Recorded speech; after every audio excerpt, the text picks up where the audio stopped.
जय हिंद साथियों। फिर आईएएस के यूट्यूब प्लेटफॉर्म पे आप सभी का स्वागत है। सुप्रभात। और आज हम UPSC CSC civil services examination जिसको बोला जाता है, और इसके अंतर्गत होने वाले जो एग्ज़ाम होते हैं वो आईएएस आईपीएस आईएफएस कई अन्य पोस्ट भी होते हैं जो बहुत बड़े बड़े पोस्ट होते हैं। तो इसमें जो तीन महत्वपूर्ण पोस्ट हैं जो सब चाहते हैं कि इसको इस पद को हासिल करना, तो वो है आईएएस आईपीएस और आईएफएस में जाना।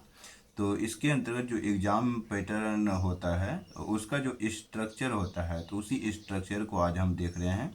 और प्रीलिम्स का हम सिलेबस देखेंगे।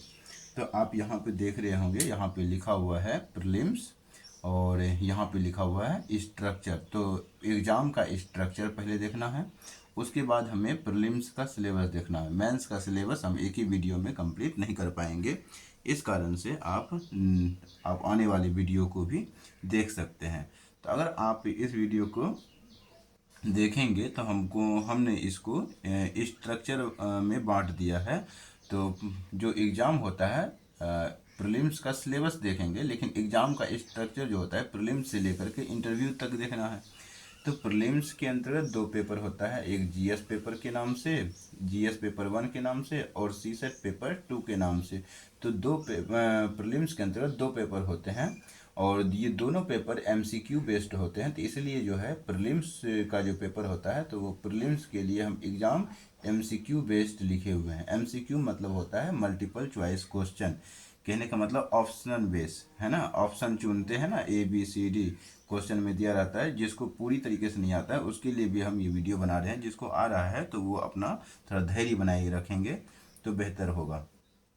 अगर जीएस पेपर 1 की बात करें तो उसमें टोटल क्वेश्चन जो है 100 क्वेश्चन पूछा जाता है और इसके अंतर्गत 200 मार्क्स का एग्ज़ाम होता है। पेपर 1 में 200 मार्क्स का एग्ज़ाम होता है और टाइम जो इसके लिए दिया जाता है 2 घंटे का समय दिया जाता है। एक क्वेश्चन जो है वो 2 मार्क्स का होता है और इसके अंतर्गत जो निगेटिव मार्किंग होता है तो 1/3 होता है। तो 1/3 होने का मतलब हुआ कि अगर आप एक क्वेश्चन को सही करते हैं तो 2 मार्क्स मिलेंगे। अगर एक क्वेश्चन को आप गलत करते हैं तो 1/3 मार्क्स काट लिए जाएंगे।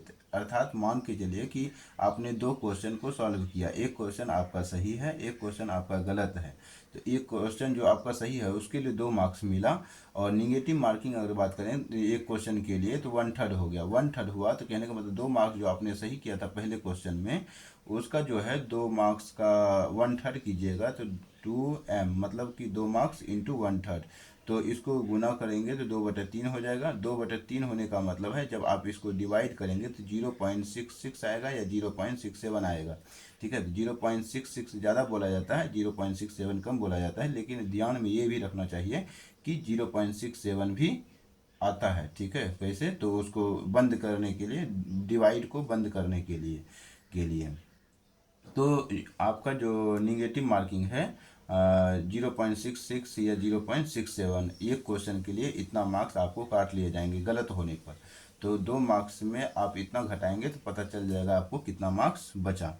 तो वो होता है, ऐसे ही रिजल्ट बनता है। उसके बाद होता है सीसर पेपर। अच्छा, यहाँ पे 1/3 है और यहाँ पर भी 1/3 है, लेकिन यहाँ का 1/3 कुछ और है, कुछ और पॉइंट आता है और यहाँ का कुछ और पॉइंट आता है। तो वो कैसे आता है वो भी यहाँ पे आप देखेंगे। तो टोटल मार्क्स जो होता है यहाँ पे 200 मार्क्स का होता है सीसेट पेपर के अंतर्गत और इसके लिए आपको 2 घंटे का समय दिया जाता है। इसके अंतर्गत टोटल क्वेश्चन जो होते हैं ना 80 क्वेश्चन ही होते हैं। इसमें टोटल क्वेश्चन 100 क्वेश्चन थे, इसमें टोटल क्वेश्चन 80 क्वेश्चन होंगे और 1 क्वेश्चन के लिए यहाँ पे आपको 2.5 मार्क्स दिए जाते हैं, यानी कि 2.5 मार्क्स दिए जाते हैं। यहाँ पे 2 मार्क्स ही दिए जाते थे। जब इसका आप निगेटिव मार्किंग 1/3 करेंगे तो 2.5 इन मार्क्स इंटू 1/3, तो 2.5/3 गुना करेंगे तो और फिर यहाँ पे पॉइंट हटाएंगे तो नीचे 0 आ जाएगा तो 25/30 हो जाएगा। फिर आप डिवाइड करेंगे जैसे ही तो 5/6 और 0.83 हो गया आपका निगेटिव मार्किंग। कहने का मतलब हो गया आपका अगर एक क्वेश्चन के लिए 2.5 मार्क्स मिल रहा है और एक क्वेश्चन आपने गलत कर दिया तो इतना मार्क्स उसमें से फिर काट लिया जाएगा। ठीक है, तो इसीलिए आप जिस क्वेश्चन को नहीं जानते हैं उस क्वेश्चन को अटेम्प्ट करना यहाँ पे आपको नहीं चाहिए, ठीक है। आपको अटेम्प्ट करना नहीं चाहिए, यानी कि जो क्वेश्चन आप जान रहे हैं या जिस क्वेश्चन का आंसर आपको मालूम है उसी क्वेश्चन को आप मतलब अटेम्प्ट करें, यानी बनाएं। उसके बाद आ जाते हैं हम सेकेंड स्टेज, प्रीलिम्स को क्वालिफाई करने के बाद। प्रीलिम्स यहाँ पे आप जितना मार्क्स लेके आ जाएं, ठीक है। और यहाँ पे आपका कितना मार्क्स आना चाहिए, तो 26 मार्क्स आना चाहिए, यानी 27 क्वेश्चन सही होना चाहिए, ठीक। उसके बाद मेंस के अंतर्गत 2 पेपर होते हैं, क्वालिफाइंग पेपर और क्वालिफाइंग पेपर के अंतर्गत 2 पेपर होते हैं, एक इंग्लिश, एक होता है इंडियन लैंग्वेज। इंडियन लैंग्वेज के अंतर्गत कोई भी एक लैंग्वेज होता है, यानी 22 भाषाएं हैं इंडियन लैंग्वेज के अंतर्गत। तो 22 भाषाओं के अंतर्गत एक ही लैंग्वेज आपको चुनना होता है, और जो कि 300 मार्क्स का होता है। और ये इसके लिए आपको 3 घंटे का समय दिए जाते हैं, और 3 घंटे का समय दिए जाते हैं। अगर आप 300 मार्क्स में 75 मार्क्स लेके चले आते हैं तो आप पास हो जाते हैं इंडियन लैंग्वेज के अंतर्गत। और उसी प्रकार क्वालिफाइंग पेपर जो होता है ये इंग्लिश होता है। इंग्लिश आपको रखना ही रखना है, चाहे आप इंडियन लैंग्वेज में कुछ भी रख लें, हिंदी रखें, मैथिली रखें, उर्दू रखें, कुछ भी रखें, कोई भी लैंग्वेज आप रखें। 22 भाषाओं में से ही कोई एक लैंग्वेज यहाँ पे आपको रखना है। जो भारतीय भाषा है 22 भाषाएँ, तो उसी में से कोई एक भाषा चुनना होता है। और इसके अंतर्गत आपको इंग्लिश जो है लेना ही पड़ता है। इंग्लिश के अंतर्गत 300 मार्क्स का पेपर होता है, 3 घंटे का पेपर होता है, और ये इसमें भी 75 मार्क्स में पास होता है 25% के अंतर्गत। 25% अगर देखिएगा, 300 मार्क्स का 25% कीजिएगा, 75 मार्क्स आएगा, तो 75 मार्क्स में पास हो जाता है। तो ये हो गया मेंस का क्वालिफाइंग पेपर। उसके बाद ऐसे पेपर आता है। ऐसे पेपर के अंतर्गत जो है 250 मार्क्स का क्वेश्चन 250 मार्क्स का पेपर होता है। इसके लिए भी आपको 3 घंटे का समय दिए जाते हैं, और टोटल मार्क्स जो होता है इसमें यहाँ बता दिए टोटल मार्क्स 200। यहाँ टोटल जो एसे होता है वो 8 एसे होते हैं।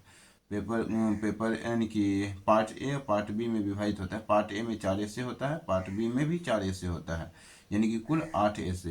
तो अब इसमें से कोई आप एक एसे को उठाएंगे लिखने के लिए, इसमें से कोई एक एसे को उठाएंगे लिखने के लिए। पार्ट ए से मतलब 4 एसे में से कोई एक एसे लिखना है, और इसमें से भी 4 एसे में से कोई एक एसे लिखना है। और तो टोटल कितना ऐसे हो गया, राइट ओनली 2 ऐसे, मतलब कि केवल इसमें से ऐसे पेपर में 8 ऐसे में से कोई 2 ऐसे को ही आपको लिखना होता है। और ये प्रत्येक ऐसे जो होता है वो 1200 शब्द का होता है, 1200 वर्ड, 1200 शब्द या वर्ड, ठीक है, जो भी लिखिए 1200 वर्ड्स, 1200 वर्ड्स। तो 24 घंटे के यानी कि ये 3 घंटे के अंतर्गत आपको कुल 2400 शब्द यहाँ पे लिखने हैं ऐसे के अंतर्गत, ठीक। और उसके बाद यहाँ पे जीएस के अंतर्गत देखें तो तीसरा आ गया यहाँ पे जीएस सेक्शन।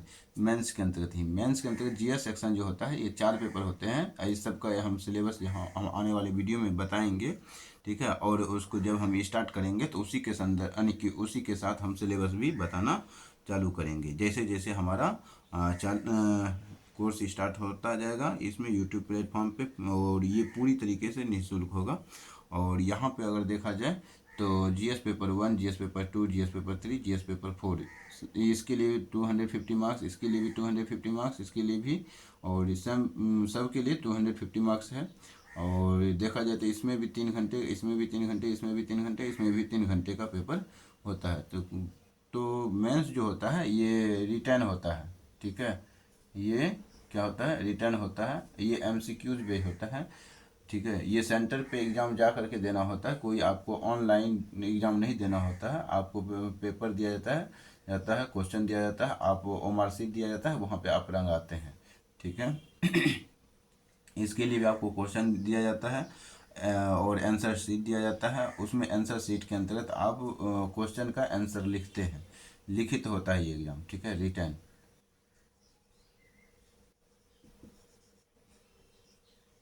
रिटर्न होता है ये एग्ज़ाम।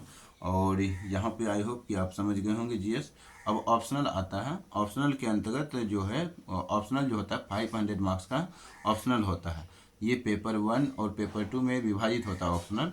और ऑप्शनल में पेपर 1 जो होता है 250 मार्क्स का होता है, ये भी 3 घंटे का, ये भी 250 मार्क्स का, ये भी 3 घंटे का। यहाँ पे हिंदी मीडियम के लिए हाई स्कोरिंग जो ऑप्शनल होता है वो हिंदी साहित्य ही होता है। और लेकिन जो है इसमें ये कहा जाता है, देखा जाता है कि आप अपने इंटरेस्ट के हिसाब से कोई भी ऑप्शनल चुन सकते हैं। आप कौन सा ऑप्शनल चुन सकते हैं, इसमें कितने ऑप्शनल होते हैं, तो बहुत सारे ऑप्शनल होते हैं, यानी कि विषय से संबंधित ऑप्शनल होते हैं और लैंग्वेज से संबंधित ऑप्शनल होते हैं। तो 8 लैंग्वेज यानी कि ये 22 भाषा जो है इंडियन लैंग्वेज, आप उनमें से कोई एक लैंग्वेज चुन सकते हैं ऑप्शनल के लिए। या फिर कोई विषय चुन सकते हैं, जैसे मैथ हो गया, साइंस यानी मैथ हो गया, फिजिक्स हो गया, केमिस्ट्री हो गया, बॉटनी हो गया, जूलॉजी हो गया, है ना। तो या इंजीनियरिंग से से संबंधित कोई टॉपिक यानी जो ऑप्शनल होता है उसको चुन सकते हैं। तो यहाँ पे आप ऑप्शनल किसी भी चीज़ को चुन सकते हैं। लेकिन जो हिंदी माध्यम की अगर हम बात करें तो हाईएस्ट स्कोरिंग जो ऑप्शनल होता है, यानी कि सबसे ज़्यादा मार्क्स इसी में हिंदी माध्यम में, हिंदी साहित्य में ही आता है। तो इस कारण से हिंदी मीडियम के जो छात्र हैं, वो छात्राएं हैं, वो हिंदी साहित्य ऑप्शनल के रूप में चुनना ज़्यादा बेहतर पसंद करते हैं। तो इसलिए हमने भी हिंदी साहित्य ही ऑप्शनल के रूप में चुना था। और इसको इसका पूरा कोर्स हम यूट्यूब पे हम अपलोड कर देंगे हिंदी साहित्य का, ठीक है। तो उसके साथ साथ हम प्रीलिम्स के हम कोर्स स्टार्ट करने जा रहे हैं, और जो कि पूरी तरीके से यूट्यूब पे ही लेक्चर 1 और लेक्चर के अंतर्गत लगभग 300 लेक्चर, ये दोनों जो है दोनों से संबंधित तो 300 लगभग लेक्चर जो होगा 1 घंटे के हिसाब से वो हम अपलोड करेंगे, जो कि करने के बाद किसी प्रकार से प्रीलिम्स में जो दुविधा आता है वो नहीं रहे। और उसके साथ साथ हम ऑप्शनल खींच लेंगे अगर टाइम बचता है। तो अगर इसको हम ख़त्म कर लेते हैं तो फिर हम क्वालिफाइंग पेपर में आ जाएंगे, और फिर इस सब के बीच में थोड़ा थोड़ा करके हम देखते चले जाएंगे। ये जो हो जाएगा हमारा प्रीलिम्स का जो सिलेबस है 2027 तक में हमारा कंप्लीट हो जाएगा, और ऑप्शनल का भी 2027 तक में कंप्लीट हो जाएगा। और जहाँ तक संभव होगा इसको भी हम खींचने का प्रयत्न करेंगे, ठीक है। अगर बढ़िया अच्छा खासा देखा जाता है, वीडियो चलता है यूट्यूब पे, विद्यार्थी पसंद आता है, तो हम इस सब पे भी वीडियो हम चालू कर देंगे बनाना। और इसको भी हम इसका कोर्स तो ख़त्म करेंगे ही, और ऑप्शनल का कोर्स हिंदी साहित्य का कोर्स ख़त्म करेंगे ही। अगर ठीक ठाक चलता है, फीडबैक बढ़िया आता है, तो हम इससे संबंधित भी पूरा का पूरा वीडियो हम डालेंगे, यानी कि पूरा कोर्स जो है हम यूट्यूब पे अपलोड कर देंगे।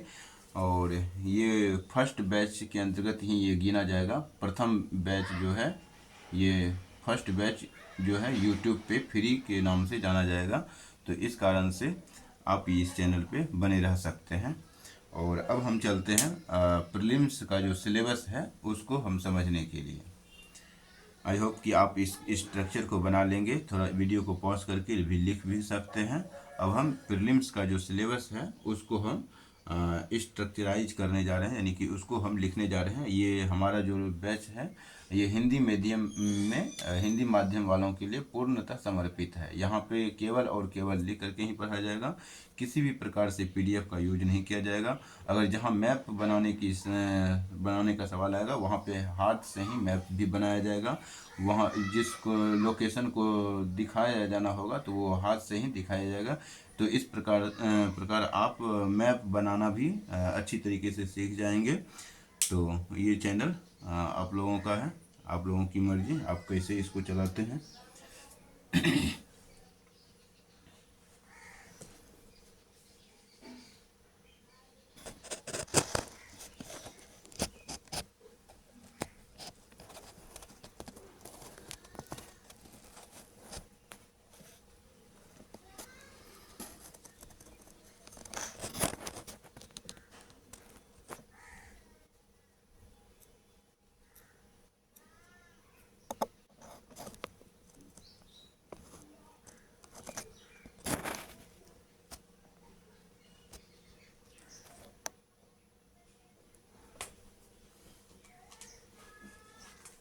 आई होप कि आपने इसे को लिख लिया होगा। अब हम इसको हटा रहे हैं। अब हम प्रीलिम्स का जो है जीएस पेपर 1 का सिलेबस हम देखने वाले हैं। यानी कि पहले हम जीएस 1 का सिलेबस देखेंगे, उसके बाद समय बचता है तो इसको हम सिलेबस पेपर 2 का सिलेबस देखेंगे। ठीक है। अगर अगर आप यहाँ पे बने रहते हैं तो आप देखेंगे किस प्रकार से हम जीएस प्रीलिम्स को सिलेबस भी हम स्ट्रक्चर के रूप में ही लिखेंगे और अच्छी समझ के साथ हम एक मिक्स कंटेंट के रूप में यहाँ पे पूरा का पूरा कोर्स कंप्लीट करेंगे। तो इसको हम हटा रहे हैं।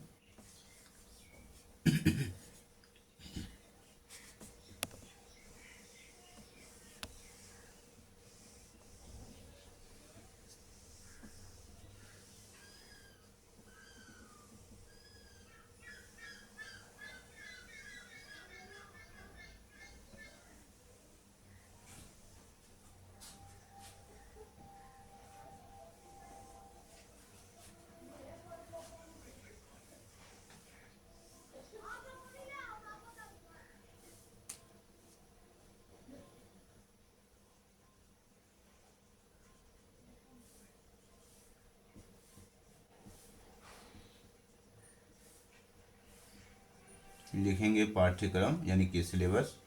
तो इस सिलेबस को हम मुख्य रूप से 8 भागों में बांटेंगे। तो 8 स्ट्रक्चर इसको भी बना लीजिएगा। 1 हो गया, 2 हो गया, 3 हो गया, और ये 4 हो गया, ये 5 हो गया, ये 6 हो गया, 3 3 6। एक मिनट थोड़ा सा और सटा लेते हैं इसको। 4 हो गया यहाँ पे, ये 5 हो गया, ये 6 हो गया, ये 7 हो गया, ये हमारा 8 हो गया। 1 2 3 4 5 6 7 8। ठीक है। और पहला जो है पहला पार्ट में हमें क्या देखना है, तो राष्ट्रीय और अंतर्राष्ट्रीय महत्व की घटनाएं। राष्ट्रीय और अंतर्राष्ट्रीय, राष्ट्रीय और अंतर्राष्ट्रीय महत्व की घटनाएं। अंतर्राष्ट्रीय, अंतर्राष्ट्रीय, ठीक है। अंतर्राष्ट्रीय महत्व की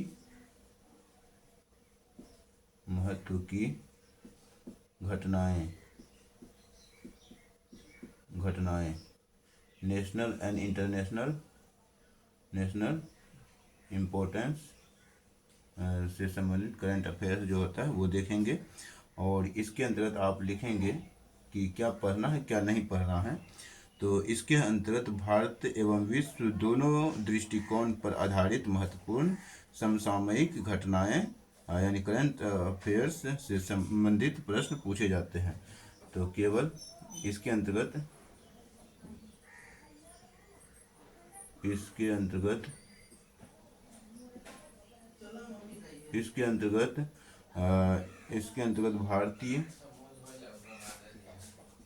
भारतीय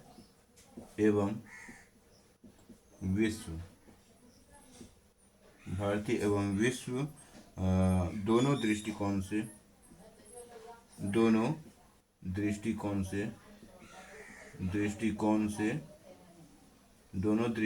से या दोनों दृष्टिकोण पर आधारित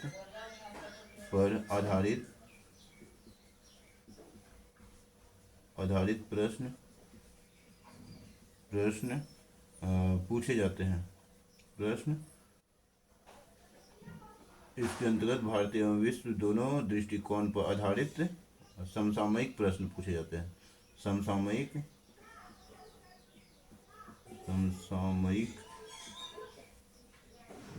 प्रश्न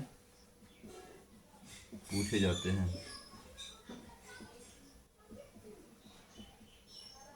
समसामयिक मतलब होता है करंट अफेयर्स। ठीक है। दूसरा हो जाएगा आपका, दूसरा जो हो जाएगा इसके अंतर्गत आप लिखेंगे भारत का इतिहास और भारतीय राष्ट्रीय आंदोलन। भारत का इतिहास, भारत का इतिहास और भारतीय राष्ट्रीय, भारतीय राष्ट्रीय राष्ट्रीय आंदोलन,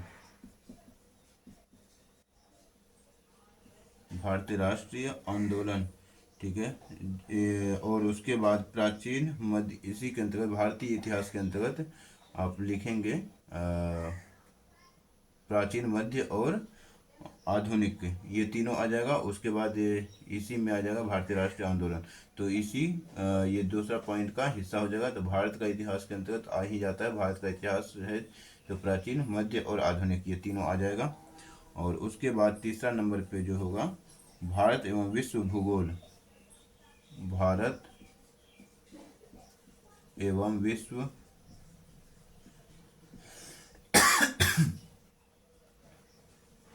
भूगोल, भारत एवं विश्व भूगोल के अंतर्गत जो है ये यहाँ पे भौतिक देखना है, भौतिक भूगोल भारत का भी, विश्व का भी।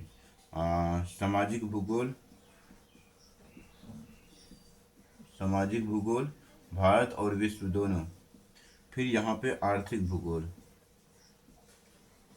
आर्थिक भूगोल भारत एवं विश्व दोनों। इसके अलावा कुछ भी नहीं पढ़ना।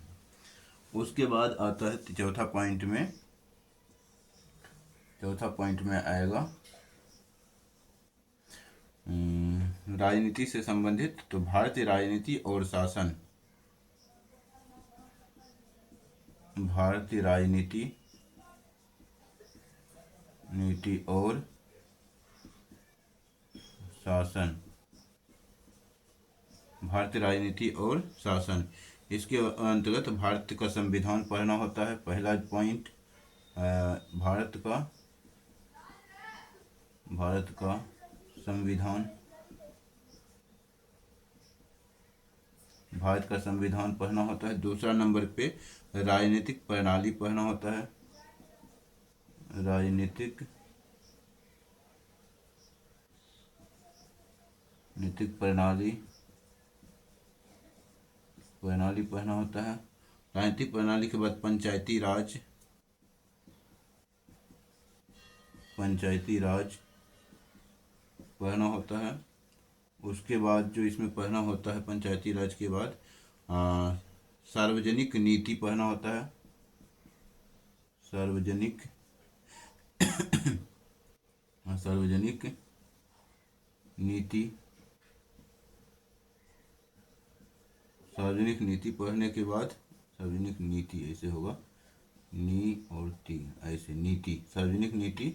उसके बाद जो पढ़ना होता है एससी के द्वारा दिए गए, यानी कि सुप्रीम कोर्ट के द्वारा, एससी के द्वारा दिए गए एससी के द्वारा दिए गए महत्वपूर्ण निर्णय, महत्वपूर्ण निर्णय, इसको थोड़ा सा ध्यान में रखना होता है। और उसके बाद पांचवा जो आता है हमारा टॉपिक, पांचवा टॉपिक के अंतर्गत हमें जो पढ़ना होता है वो है आर्थिक और सामाजिक विकास, आर्थिक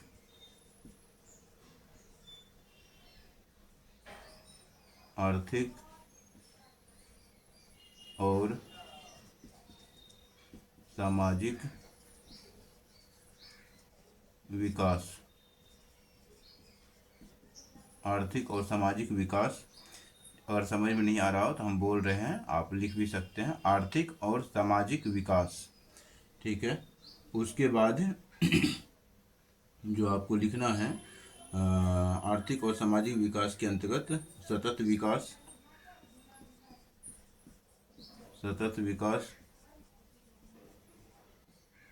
दूसरा नंबर पे आपको इसमें लिखना है गरीबी, गरीबी से संबंधित टॉपिक पूछा जाता है।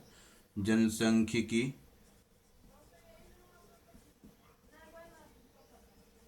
जनसांख्यिकी।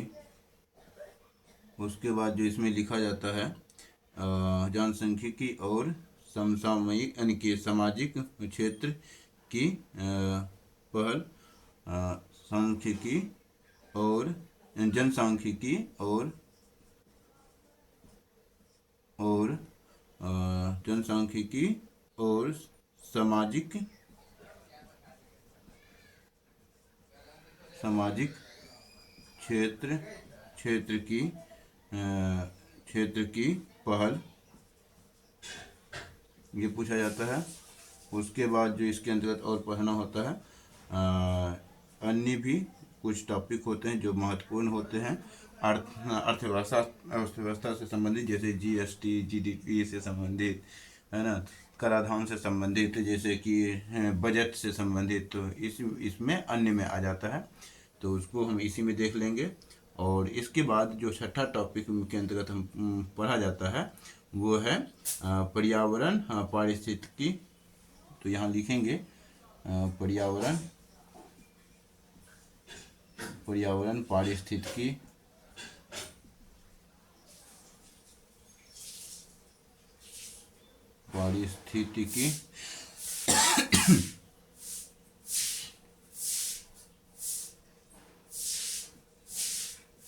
पर्यावरण पारिस्थितिकी। और उसके बाद इसी में लिखेंगे जलवायु, जैसे कि पारिस्थितिकी हो गया, तो जैव विविधता, कॉमा देके जैव विविधता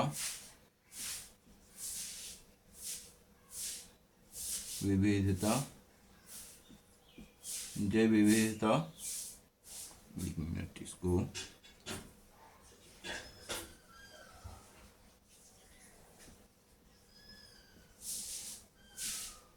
जैव विविधता। और उसके बाद और इसमें लिखेंगे जलवायु परिवर्तन और वायु परिवर्तन। आई होप कि दिख रहा हो।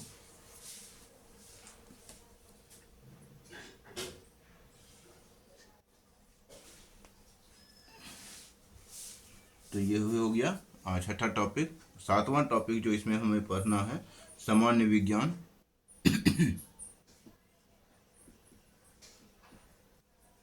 सामान्य विज्ञान के अंतर्गत आता है फिजिक्स, केमिस्ट्री, बायोलॉजी, और ज़्यादा महत्वपूर्ण होते हैं और करंट अफेयर से संबंधित। तो फिजिक्स, केमिस्ट्री, ये करंट अफेयर से बेस जो पूछा जाता है, फिजिक्स, केमिस्ट्री। और लेकिन बायोलॉजी जो होता है वो बुक से भी पूछा जाता है, और बुक से भी पूछा जाता है। बुक, कौन से बुक? तो एनसीईआरटी, वो हम पूरा इसमें पढ़ा देंगे, टेंशन लेने की बात नहीं है जी। क्या क्या टॉपिक पूछा जाता है, सिलेबस जब कंप्लीट करवाएंगे, सिलेबस तो अभी ही हम लिखा दिए, सिलेबस कंप्लीट तो अभी हो जाएगा, लेकिन सिलेबस का जो चीज़ें हैं, जो पढ़ाई होता है, उसको हम आने वाले लेक्चर के माध्यम से लगभग 200 लेक्चर जो है प्रीलिम्स का लगभग 200 हमारा लेक्चर प्लान है।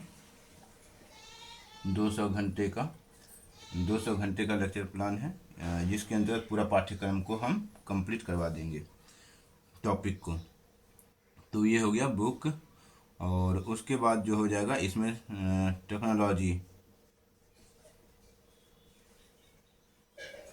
ये भी करंट बेस्ड होता है, ठीक है। टेक्नोलॉजी से संबंधित जो प्रश्न पूछे जाते हैं वो भी तो टेक्नोलॉजी, इसी में अगर टेक्नोलॉजी यहाँ पे लें तब 8वां टॉपिक नहीं बनेगा, नहीं तो यहाँ पे आप टेक्नोलॉजी को ले सकते हैं।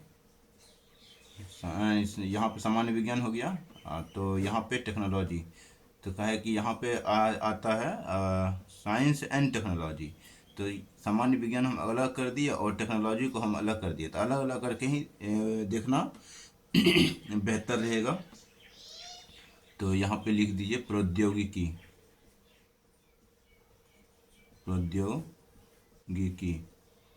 प्रौद्योगिकी का मतलब होता है टेक्नोलॉजी,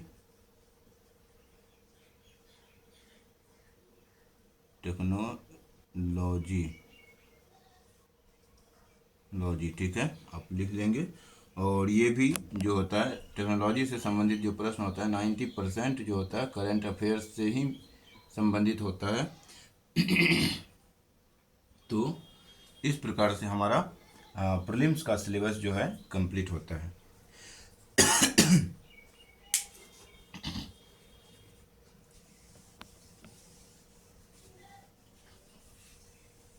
अब हम सीसेट का सिलेबस देखेंगे।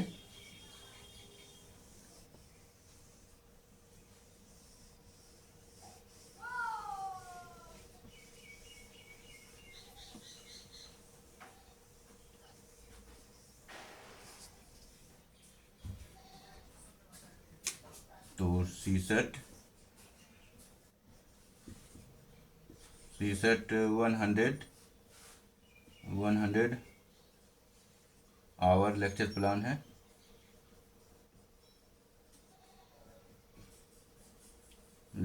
है।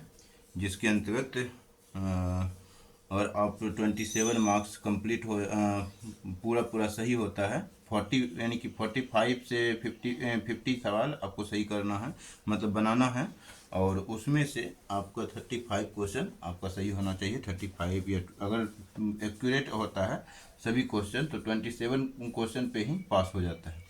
तो 40 यानी कि 40 नहीं 50 मार्क्स का हम मार्क्स तक का हमारा टारगेट रहेगा कि हम बना करके एग्ज़ाम में आए, जिससे सीसेट पेपर हमारा गलत क्वेश्चन होने के बाद 2 4 5 10 क्वेश्चन गलत होने के बाद भी हमारा सीसेट पेपर कहीं रुके ना। तो इस कारण से 100 लेक्चर प्लान को लेने वाले हैं।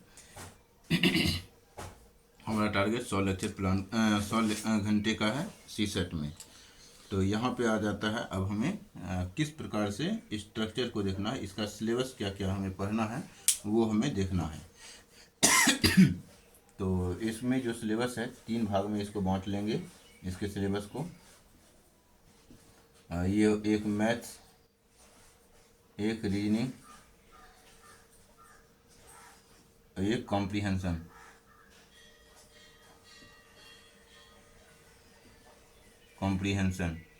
तो यहाँ पे कॉम्प्रीहेंशन मतलब बोधगम्यता होता है, इसको लिख दें।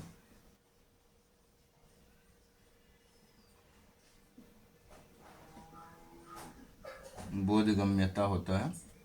और मैथ, रीजनिंग और तो अगर देखा जाए अगर इसमें 80 क्वेश्चन पूछा जाता है तो 27 क्वेश्चन बोधगम्यता से ही संबंधित होता है।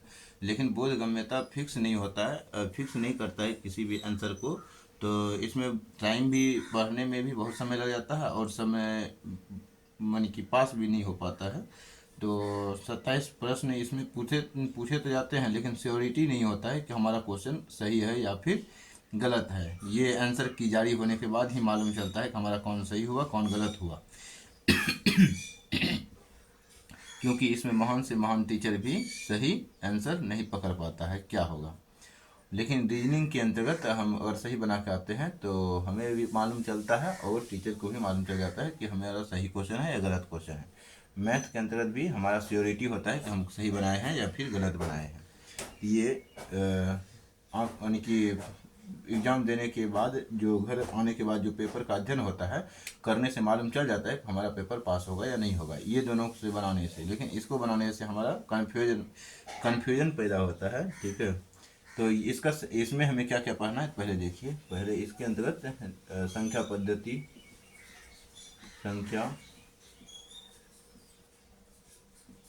संख्या पद्धति, पहला चैप्टर पढ़ना होगा। दूसरा चैप्टर जो है LCM NSCF पढ़ना होगा। तीसरा चैप्टर जो हमें पढ़ना होगा औसत पढ़ना होगा, यानी एवरेज पढ़ना होगा। चौथा नंबर जो हमें पढ़ना होगा परिणाम और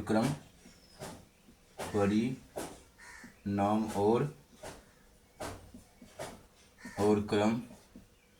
इसमें भी जो हम पढ़ाने वाले हैं यानी पूरा कोर्स कंप्लीट करवाने वाले हैं, केवल और केवल हाथ से लिख करके ही, क्वेश्चन को भी हम हाथ से ही लिखेंगे, आंसर को भी हम हाथ से ही लिखेंगे और समझाएंगे। ठीक है, तो किसी भी प्रकार से यहाँ पे PDF का प्रयोग नहीं होगा, 100% हैंड रिटन होगा स्टडीज।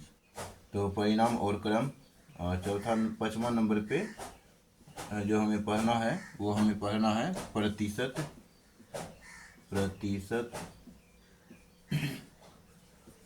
छठा नंबर पे जो हमें पढ़ना है लाभ और हानि एवं बट्टा।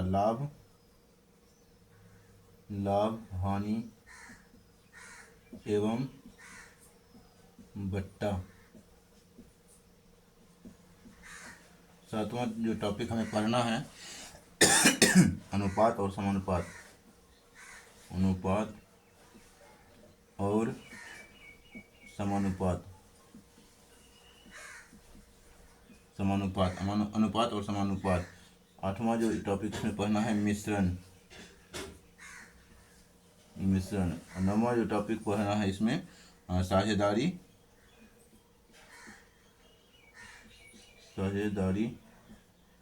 और 10वां जो हमें पढ़ना है टॉपिक कार्य और समय।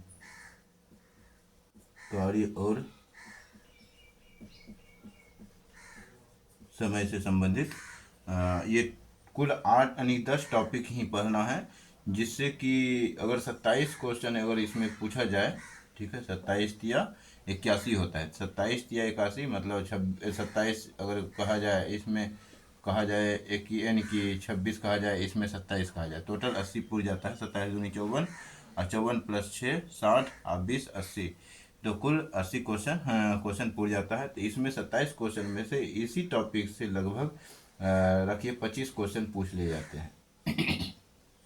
इतना फिक्स समझिए। उसके बाद रीजनिंग के अंतर्गत जो हमें टॉपिक पढ़ना है वो हमें क्या पढ़ना है, कूट लेखन। इसका थोड़ा और टॉपिक हम देख लेते हैं और कौन कौन सा टॉपिक हो सकता है अन्य टॉपिक में। कहे कि यूपीएससी को कोई भरोसा नहीं, कभी हो सकता है कि इससे ना पूछ करके कोई अन्य टॉपिक से ही पूछ ले, तो इसलिए उसको भी जानना बेहतर ही होगा। तो इसको आई होप कि आपने लिख लिया होगा। इसी के अंतर्गत मैथ के अंतर्गत ही आगे लिखिएगा। 11वां टॉपिक जो होगा हमारा समय और दूरी।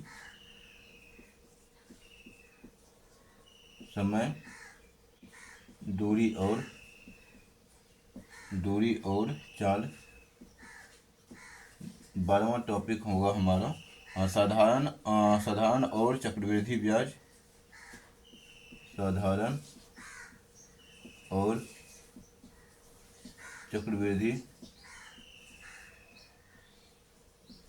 ब्याज। साधारण और चक्रवृद्धि ब्याज। 13वां नंबर हमारा टॉपिक होगा बीजगणित।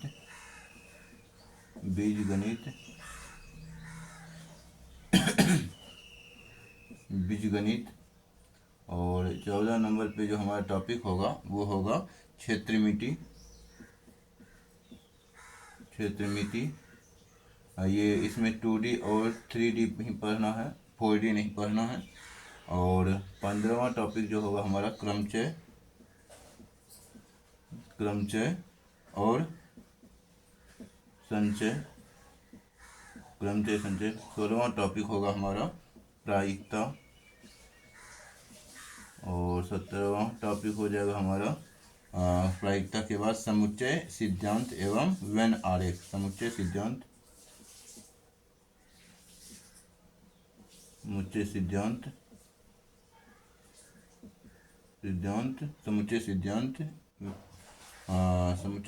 एवं वेन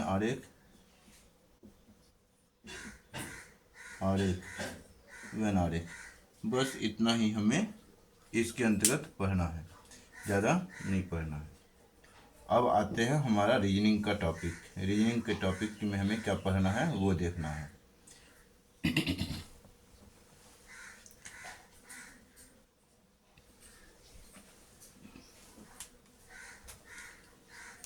तो लिखेंगे रीजनिंग के टॉपिक के अंतर्गत पहला टॉपिक इसके अंतर्गत लिखेंगे। एक मिनट।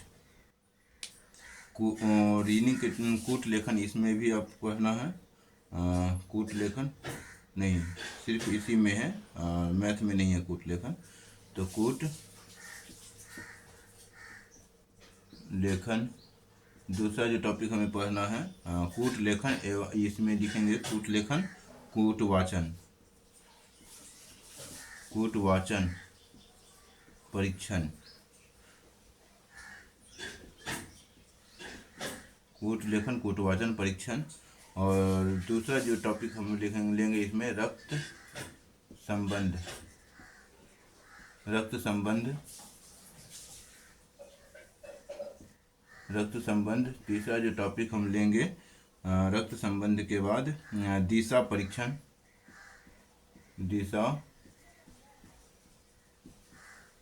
परीक्षण। दिशा परीक्षण के बाद चौथा जो टॉपिक लेंगे हम इसमें सादृश्यता समरूपता, सादृश्यता समरूपता। सादृश्यता समरूपता के बाद चौथा टॉपिक हो गया, पांचवा टॉपिक हो जाएगा हमारा वर्गीकरण, वर्गीकरण। और छठा टॉपिक हो जाएगा यहाँ पे श्रृंखला परीक्षण, श्रृंखला परीक्षण, श्रृंखला परीक्षण। सातवां टॉपिक हो जाएगा हमारा तार्किक वेन आरेख, तार्किक वेन आरेख। मैथ में भी है वेन आरेख, ठीक है, तो इसको थोड़ा ध्यान में रखना है। वहाँ पे कुछ थोड़ा सा अलग है, यहाँ पे कुछ अलग है। तार्किक वेन आरेख। आठवां नंबर में जो है क्रम व्याख्या,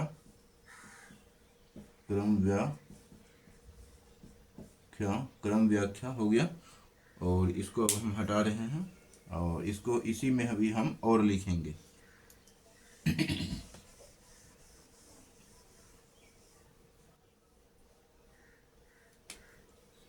नंबर टॉपिक जो हमें पढ़ना है इसमें न्याय निगमन, न्याय निगमन के बाद 10वां टॉपिक जो हमें पढ़ना है वो पढ़ना है बैठक व्यवस्थीकरण, बैठक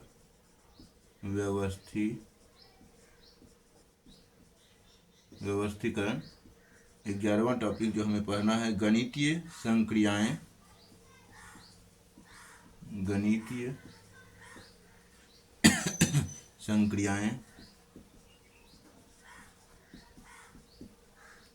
गणितीय संक्रियाएं एवं तार्किक, गणितीय संक्रियाएं एवं तार्किक तर्क शक्ति,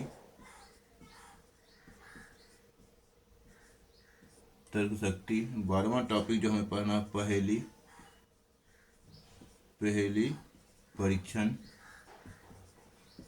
और 13वां टॉपिक पढ़ना है घन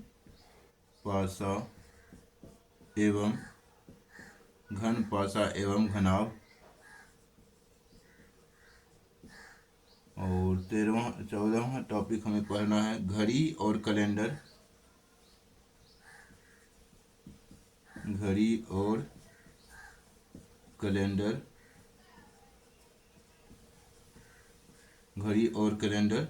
और 15वां टॉपिक हमें पढ़ना है इसमें चित्र समस्या, चित्र समस्याएं। और 16वां टॉपिक पढ़ना है संख्या समस्या, संख्या समस्या। और बस इतना ही हमें इसमें के अंतर्गत पढ़ना है। और इसमें जो अगर प्रैक्टिस करना भी हो बोधगम्यता का, किसी को अगर पढ़ना हो तो ज़्यादा नहीं कुछ करना है। 5 सालों का 5 ईयर प्रीवियस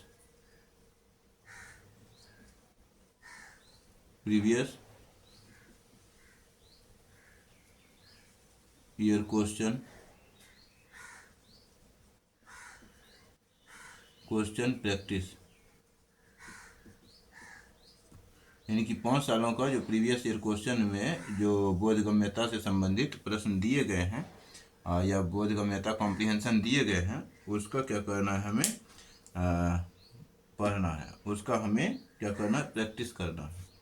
तो इस प्रकार से हमारा CSET का सिलेबस कंप्लीट होता है। आई होप कि ये वीडियो आप लोगों को पसंद आया हो, और अगर अच्छा लगा हो तो आप लाइक करेंगे, सब्सक्राइब करेंगे, चैनल को शेयर करेंगे। धन्यवाद।